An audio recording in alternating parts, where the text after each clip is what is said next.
السلام علیکم ورحمۃ اللہ وبرکاتہ۔ اعوذ باللہ من الشیطان الرجیم، بسم اللہ الرحمن الرحیم۔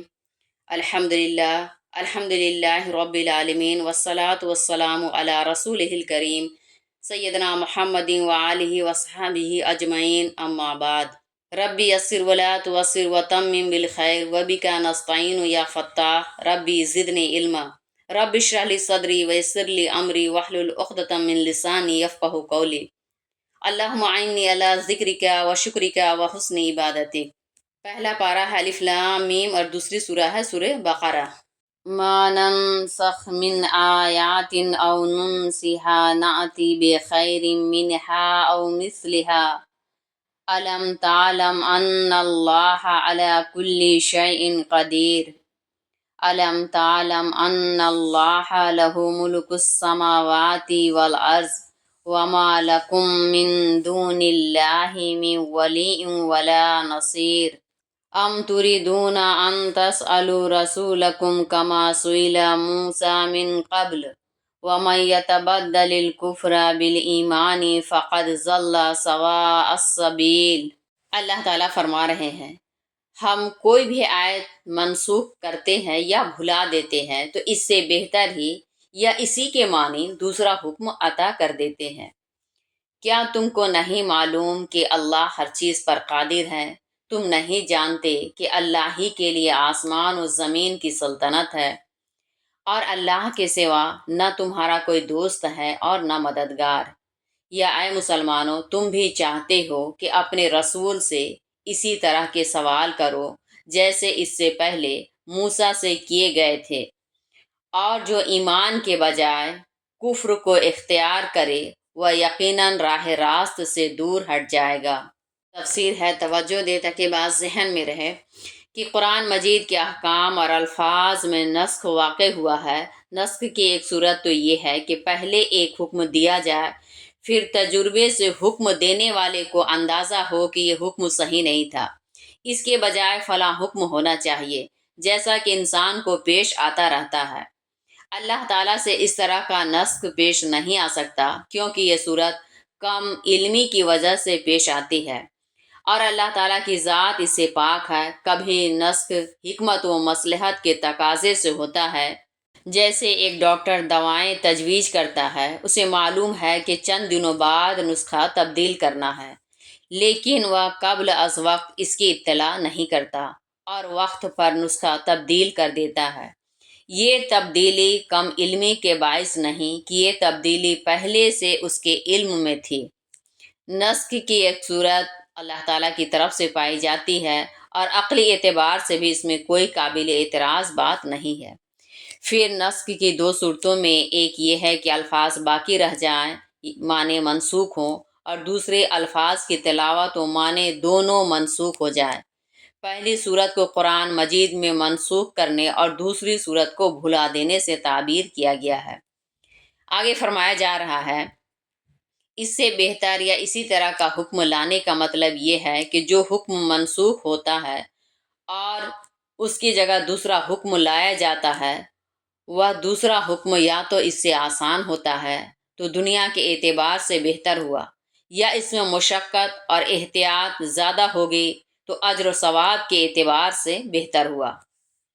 یہود حضرت موسیٰ علیہ السلام سے بیہودہ سوالات بھی کرتے اور نامناسب مطالبات بھی۔ مسلمانوں کو متنبی فرمایا گیا کہ جیسے تم یہودیوں کا دیکھا دیکھی اپنی سادگی اور سادہ لوحی میں حضور اقدس صلی اللہ علیہ وسلم کو رائنا کہہ کر مخاطب کرنے لگے، ایسا نہ ہو کہ انہی کی طرح پیغمبر سے سوالات اور مطالبہ بھی شروع کر دو۔ یہودیوں کو قرآن مجید کے الفاظ و احکام میں نسخ کے واقع ہونے پر بھی اعتراض تھا، تو ایسا نہ ہو کہ ان کے بیجا اعتراض و شبہات کا تم بھی شکار ہو جاؤ، کیونکہ وہ چاہتے ہی ہیں کہ تم کو دین کی نعمت سے محروم کر دیں۔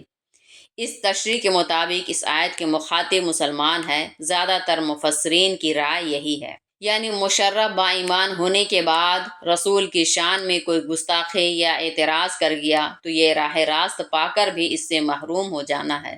وَدَّ كَثِيرٌ مِّنْ أَهْلِ الْكِتَابِ لَوْ يُرَدُّونَكُم مِّن بَعْدِ إِيمَانِكُمْ كُفَّارًا حسدا من عندی انفسهم من بعد ما تبین لهم الحق فاعفوا واصفحوا حتى یأتی اللہ بأمرہ ان اللہ علی کل شیء قدیر وَأَقِيمُوا الصَّلَاةَ وَآتُوا الزَّكَاةَ وَمَا تُقَدِّمُوا لِأَنفُسِكُم مِّنْ خَيْرٍ تَجِدُوهُ عِندَ اللَّهِ إِنَّ اللَّهَ بِمَا تَعْمَلُونَ بَصِيرٌ وَقَالُوا لَن يَدْخُلَ الْجَنَّةَ إِلَّا مَن كَانَ هُودًا أَوْ نَصَارَىٰ تِلْكَ أَمَانِيُّهُمْ قُلْ هَاتُوا بُرْهَانَكُمْ إِن كُنتُمْ صَادِقِينَ بَلَىٰ مَنْ أَسْلَمَ وَجْهَهُ لِلَّهِ وَهُوَ مُحْسِنٌ فَلَهُ أَجْرُهُ عِندَ رَبِّهِ وَلَا خَوْفٌ عَلَيْهِمْ وَلَا هُمْ يَحْزَنُونَ۔ اللہ رب العالمین فرما رہے ہیں، بہت سے اہل کتاب دل سے خواہ ہیں کہ تم لوگوں کو مسلمان ہونے کے بعد پھر مرتد کر دیں، یا محض ان کے حسد کی وجہ سے ہے، باوجود یہ کہ حق ان پر واضح ہو چکا ہے۔ خیر عفو درگزر سے کام لو یہاں تک کہ اللہ اپنا حکم بھیج دے، بے شک اللہ ہر چیز پر قادر ہے۔ نماز قائم کرو، زکوٰۃ ادا کرو، اور جو نیکی بھی تم اپنے لیے آگے یعنی کہ عالم آخرت کے لیے بھیجو گے اللہ کے پاس اسے موجود پاؤ گے، بے شک اللہ تمہارے اعمال کو دیکھ رہے ہیں۔ یہ کہتے ہیں جنت میں صرف یہودی یا عیسائی ہی جائیں گے، یہ محض ان کی آرزوئیں ہیں۔ آپ کہہ دیجئے اگر تم سچے ہو تو اپنی دلیل پیش کرو۔ ہاں، جو کوئی بھی اپنے آپ کو اللہ کے حوالے کر دے اور وہ مخلص بھی ہو، اس کے رب کے پاس اس کا اجر محفوظ ہے، نہ ان کے لیے اندیشہ ہے اور نہ وہ غم سے دوچار ہوں گے۔ اس کی تفسیر ہے، توجہ دے تاکہ بات ذہن میں رہے۔ مسلمانوں کو اسلام سے منحرف کرنے اور ان کے دلوں میں شکوک و شبہات کے کانٹے چبھونے کی یہ خواہش آپ صلی اللہ علیہ وسلم کے عہد میں تو یہودیوں کو تھی ہی، آج تک وہ اسی سازش میں لگے ہوئے ہیں اور چاہتے ہیں کہ مسلمان کھل کر مرتد نہ ہوں تو کم سے کم ان میں تشکیک اور اپنے دین کے تئیں بے اعتمادی و بے اعتباری پیدا کر دی جائے۔ مستشرقین کی تمام مساعی کا خلاصہ اس کے سوا اور کیا ہے؟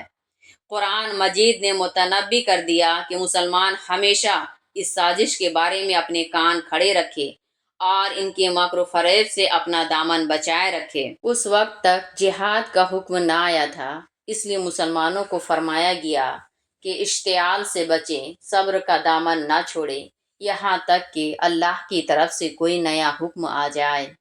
آگے فرمایا جا رہا ہے، یعنی یہود کہتے تھے کہ صرف یہود جنت میں جائیں گے، اور عیسائیوں کا خیال تھا کہ صرف عیسائیوں کو جنت میں داخلہ ملے گا۔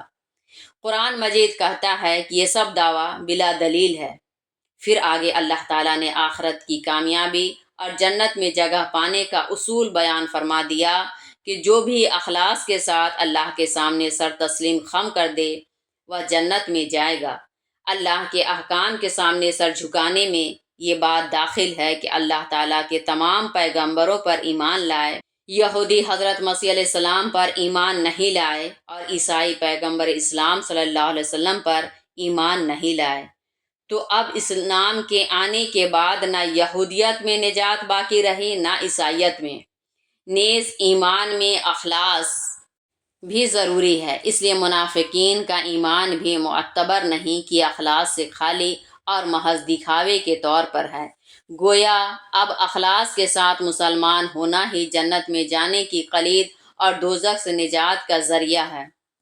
وقالت اليهود ليست النصارى على شيء وقالت النصارى ليست اليهود على شيء وهم يتلون الكتاب كذلك قال الذين لا يعلمون مثل قولهم فالله يحكم بينهم يوم القيامة فيما كانوا فيه يختلفون ومن أظلم ممن منع مساجد الله أن يذكر فيها اسمه وسعى في خرابها أولئك ما كان لهم أن يدخلوها إلا خائفين لهم في الدنيا خزي ولهم في الآخرة عذاب عظيم۔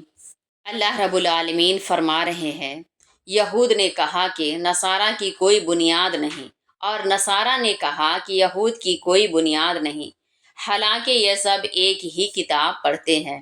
اسی طرح جو لوگ آسمانی کتاب کا علم نہیں رکھتے یعنی مشرکین، وہ بھی انہی کی سی باتیں کہتے ہیں۔ تو جس بات میں وہ جھگڑ رہے ہیں، اللہ ان کے درمیان اس کے بارے میں قیامت کے دن فیصلہ کر دیں گے۔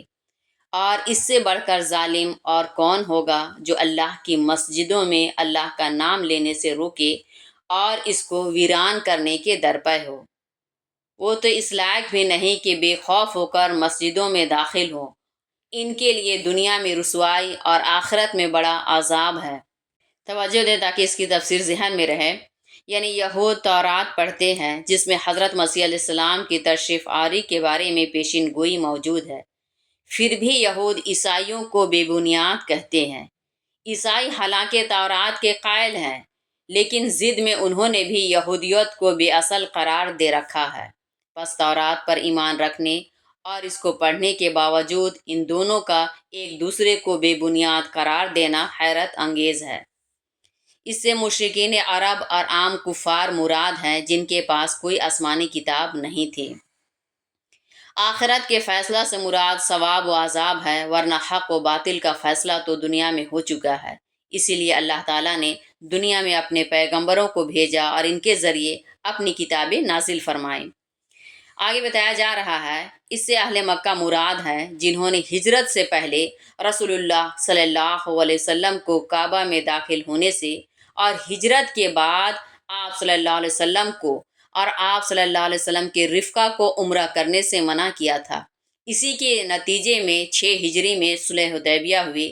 قرآن نے کہا کہ جب اللہ کی توحید پر ان کا ایمان ہی نہیں تو وہ تو اس لائق بھی نہیں کہ خود اللہ کے گھر میں داخل ہو، چہ جائے کا دوسروں کو اس سے روکے۔ بعض حضرات کا خیال ہے کہ اس آیت میں عیسائیوں کی طرف اشارہ ہے جو یہودیوں سے عداوت کے جوش میں تورات اور بیت المقدس کی بے حرمتی سے بھی باز نہ رہے، حالانکہ خود تورات پر ایمان رکھتے تھے اور بیت المقدس کو قابل احترام جانتے تھے۔ اس آیت سے معلوم ہوا کہ کسی جگہ کے مسجد قرار پانے کے لیے اذان عام ضروری ہے کہ ہر مسلمان کو اس میں نماز ادا کرنے کی اجازت ہو، کسی کے لیے رکاوٹ نہ ہو۔ البتہ مسجد کی حفاظت و صیانت یا کسی خاص ضرورت و مصلحت کے تحت کچھ اوقات کے لیے مسجدیں بند رکھی جائیں تو اس میں حرج نہیں کہ اس کا مقصد اللہ کے ذکر سے منع کرنا نہیں ہے، بلکہ مسجد کی حفاظت و صیانت ہے۔ وَلِلَّهِ الْمَشْرِقُ وَالْمَغْرِبُ فَأَيْنَمَا تُوَلُّوا فَثَمَّ وَجْهُ اللَّهِ إِنَّ اللَّهَ وَاسِعٌ عَلِيمٌ۔ اللہ رب العالمین فرما رہے ہیں، اور مشرق و مغرب اللہ ہی کا ہے، تم جس طرف بھی منہ کرو ادھر ہی اللہ کا رخ ہے، بے شک اللہ بڑی ہی وسعت والے اور سب کچھ جاننے والے ہیں۔ اس کی تفسیر ہے، توجہ دے تاکہ بات ذہن میں رہے۔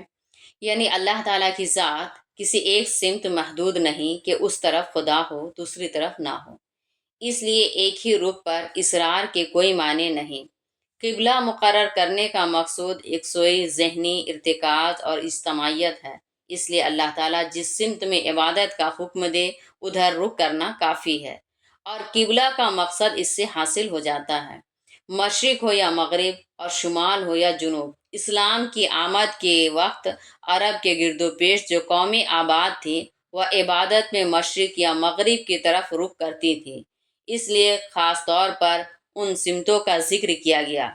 حضرت عبداللہ بن عباس رضی اللہ سے مروی ہے کہ مدینہ تشریف لانے کے بعد جب آپ صلی اللہ علیہ وسلم نے نماز میں کعبۃ اللہ کے بجائے بیت المقدس کی طرف رخ کرنا شروع کیا، اس موقع سے یہ آیت نازل ہوئی۔ اس لیے حضرت عبداللہ بن عباس رضی اللہ کی رائے ہے کہ یہ قرآن مجید کی پہلی آیت ہے جو کسی حکم شرعی کو منسوخ کرنے کے لیے نازل کی گئی۔ حضرت عبداللہ بن عمر رضی اللہ کی ایک روایت سے معلوم ہوتا ہے کہ آپ صلی اللہ علیہ وسلم کا معمول مبارک سواری جس رخ پر چل رہی ہو اسی رخ پر نفل نماز ادا کرنے کا تھا۔ اس سلسلے میں یہ آیت نازل ہوئی۔ ایسا ممکن ہے کہ کسی نے سفر میں استقبال قبلہ کے بارے میں نفل نماز کا مسئلہ دریافت کیا ہو، آپ صلی اللہ علیہ وسلم نے اس کے جواب میں یہ آیت تلاوت کی ہو، اس سے انہوں نے سمجھا ہو کہ یہ آیت خاص اس موقع سے نازل ہوئی ہے۔ بہرحال فقہا اس پر متفق ہیں کہ حالت سفر میں جب آدمی سواری پر ہو تو نفل نماز میں استقبالیہ قبلہ ضروری نہیں۔ آگے فرمایا جا رہا ہے، مفسرین نے یہاں واسعون کے مختلف معنی مراد لیے ہیں۔ رحمت خداوندی کی وسعت، عالم الہی کی وسعت، کائنات کا احاطہ۔ اردو مترجمین میں مولانا محمود حسن صاحب رحمۃ اللہ نے بے انتہا بخشش والا، مولانا تھانوی رحمۃ اللہ نے محیط اور مولانا دریابادی رحمۃ اللہ نے وسعت والا سے کیا ہے۔ یہ تیسرا ترجمہ آیت کے سیاق سے زیادہ ہم آہنگ ہے، یعنی ایک ہی سمت کے قبلہ ہونے پر اصرار درست نہیں، کیونکہ اللہ کی ذات ایک ہی سمت میں مذکور نہیں بلکہ ہر چہار طرف کو شامل ہے۔ وَقَالُوا اتَّخَذَ اللَّهُ وَلَدًا سُبْحَانَهُ بَل لَّهُ مَا فِي السَّمَاوَاتِ وَالْأَرْضِ كُلٌّ لَّهُ قَانِتُونَ بَدِيعُ السَّمَاوَاتِ وَالْأَرْضِ وَإِذَا قَضَىٰ أَمْرًا فَإِنَّمَا يَقُولُ لَهُ كُن فَيَكُونُ۔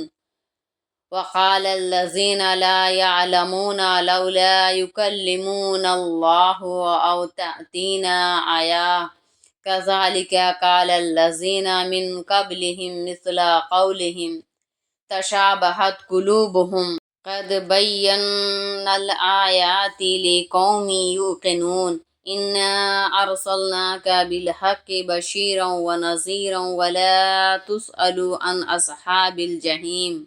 اللہ رب العالمین فرما رہے ہیں، اور یہ لوگ کہتے ہیں کہ اللہ اولاد رکھتے ہیں۔ اللہ کی ذات ان باتوں سے پاک ہے، بلکہ زمین و آسمان میں جو کچھ ہے وہ انہی کی ملکیت ہے، سب کے سب انہی کے فرما بردار ہیں۔ وہ آسمانوں اور زمین کو وجود بخشنے والے ہیں، اور اللہ جب کسی کام کا فیصلہ کرتے ہیں تو صرف اتنا فرماتے ہیں ہو جاؤ، اور وہ ہو جاتا ہے۔ جو لوگ علم سے بے بہرہ ہیں وہ کہتے ہیں اللہ ہم سے گفتگو کیوں نہیں کرتا، یا ہمارے پاس کوئی نشانی کیوں نہیں آ جاتی۔ انہی کسی باتیں پہلے لوگ بھی کہہ چکے ہیں، ان کے دل ایک جیسے ہیں۔ یقین کرنے والوں کے لیے ہم نے اچھی طرح دلیلیں واضح کر دی ہیں۔ ہم نے آپ کو حق دے کر بھیجا ہے کہ آپ صرف ایمان لانے والوں کو خوشخبری سنائیں اور ایمان نہ لانے والوں کو ڈرائیں، اور رہ گئے دوزخ میں جانے والے تو دوزخیوں کے متعلق آپ سے پوچھ نہ ہوگی۔ کی تفسیر ہے، توجہ دے تاکہ بات ذہن میں رہے۔ عام طور پر اہل علم نے ولد کو عربی گرامر کی گنجائش کے مطابق اس میں جنس مان کر اولاد سے ترجمہ کیا ہے۔ مولانا دریابادی نے ترجمہ اس طرح کیا ہے کہ یہ لوگ کہتے ہیں کہ خدا نے ایک بیٹا بنا لیا ہے۔